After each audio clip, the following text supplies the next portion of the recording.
काम के लिए आया। अल्लाह कबूल अता फरमा। अल्हम्दुलिल्लाह। देखो हमारा बहन लोग, अम्मी, पहले मेरा रिक्वेस्ट, पहले आप लोग दुपट्टा अच्छा से डालो। अच्छा एक महफिल, हमारा दुपट्टा अच्छा से डालो।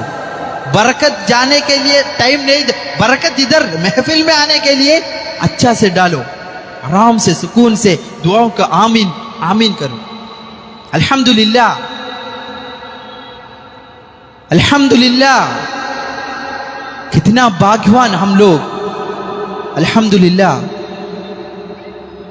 आप लोग दुआ कीजिए, मैं भी इंशाअल्लाह दुआ करेगा।